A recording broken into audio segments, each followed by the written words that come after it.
fantastic show. I saw it last year on Broadway, and the tour is absolutely fantastic. Fantastic! It was beautiful music, really sweet. We thought it was fabulous. We thought it was just a great moment. So many unusual things. I was just asking her, where did they get that idea of making that show like that? My wife and I were invited to see a public show here at the Rivoli on August 9th, 1998, and the show was the Drowsy Chaperone, and it was a stag gift. It was like a wedding gift created by a bunch of my friends. It was about 40 minutes long, and it was a fictional 1920s musical.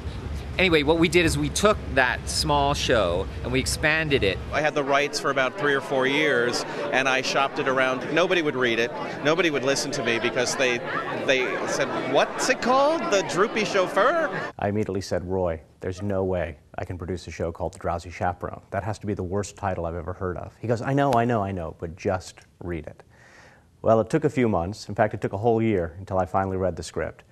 And it was because Bob Martin, one of the co-creators, did a 45-minute reading in New York that I happened to go to. And I was smitten from the very beginning. This is a show that constantly surprises the audience because you think it's going one direction and then it goes another, and the only response you can have as an audience member is laughter. Yeah, my cheekbones are hurting. A lot of laughing.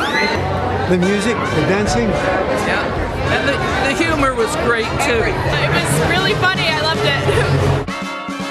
I mean, this whole journey has been so improbable right from the beginning. The idea that this wedding gift would even be remounted was hard to believe. But then that it would go to Broadway and we'd win a Tony, it's really unbelievable. Mine is positioned on top of my fridge. I decided not to put it behind glass. It just seemed too precious. I wanted to take these things down and dance with them every so often. Yeah, mine's at my mother's house. She's got it on, basically behind glass.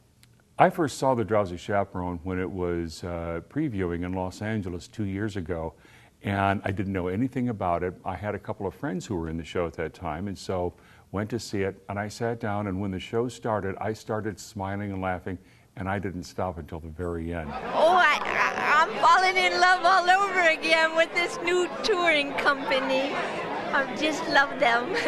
The show starts with such excitement, and it doesn't stop for 95 minutes, and it is a journey and a ride that so far everyone is thoroughly enjoying. It was excellent. It was funny, it was quick, good actors, outstanding. It was just so different and original, and it was our second time seeing it. It was amazing, and there's no way that you could not like it. It's entertaining from the second it starts in the dark until the second it ends. I loved every second of it, and I would see it again happily. Fantastic. Great show. It was fantastic. The sets, the music, it was just all amazing. I had a real good time. I giggled and shrieked and thoroughly enjoyed it. Recommend it to everyone. Come see the show. It's a great show.